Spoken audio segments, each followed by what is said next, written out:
जय श्री राम। भारत माता की जय। हर हर महादेव। जय माँ भवानी। सुनो पहले ডাক্তারদেরকে অনুরোধ করতাম যে মেরুদণ্ড সাথে সাথে না একটা গলার নলিও নিয়ে যাও, কারণ চটিটা না নলি অবধি ঢুকে গেছে বলে না ঠিককে ঠিক ওরা ভুলকে ভুল বলতে পারছে না। দেখো বোঝো অবস্থা। ওই 30 গ্রামের কাঞ্চন দুদিন আগে এসে তোমাদের সামনে ক্ষমা চাইলো না, যা আমি তো ক্ষমা চাইলাম, তাও কেন আমি এত খিস্তি খাচ্ছি? দাঁড়া, সবে তো শুরু।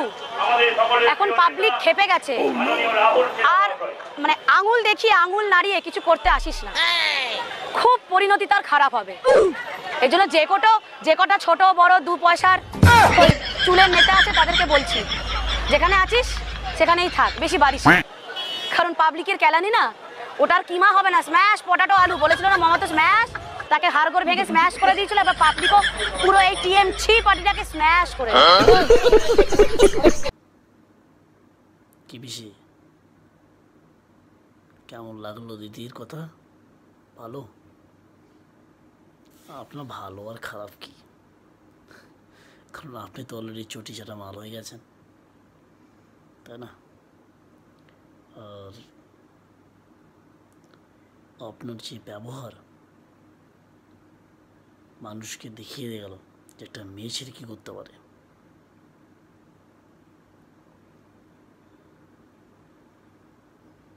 এখনো ওয়েস্ট বেঙ্গলের মানুষগুলো কেন চুপচাপ কেন আছে জানো কেন? ওয়েস্ট বেঙ্গলে একটা মেয়েকে ধর্ষণ করে তার মার্ডার করে ফেলল। তার পক্ষে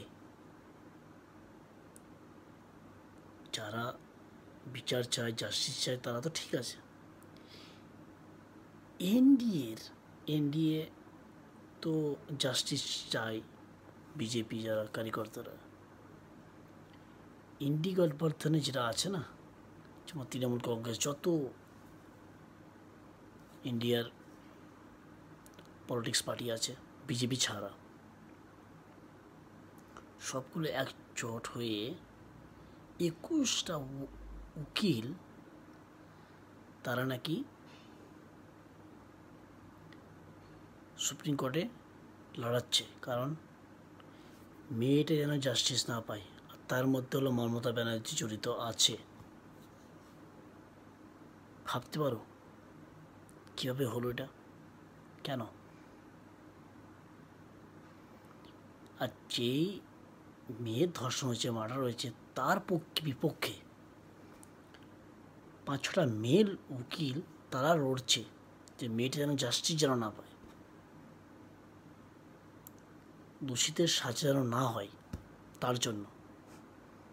তাহলে এই দেশে কিভাবে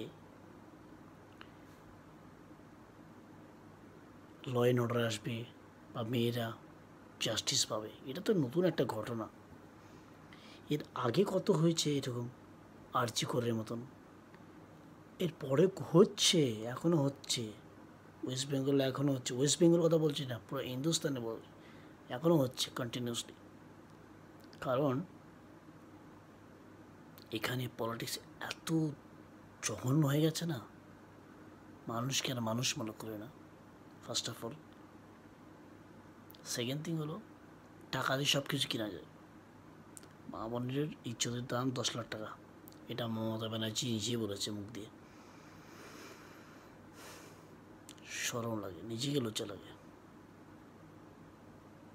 কোন দেশে জন্ম নিলাম আমরা? শ্যামন হারসরে মমতা ব্যানার্জি, আপনি 1 নম্বর চোর, টিএমসি চোর। আপনি, আপনার দলের প্রত্যেকটা মানুষ চোর, আমি লিখে দিতে পারবো এটা। যারা ভালো মানুষ তারা কোনোদিন আপনার দল জয়েন করবে না, মরে যাবে তারা, কোনোদিন জয়েন করবে না আপনি। কারণ জানো, তাদের মধ্যে মনুষ্যত্বটা বেঁচে আছে, মনুষ্যত্ব।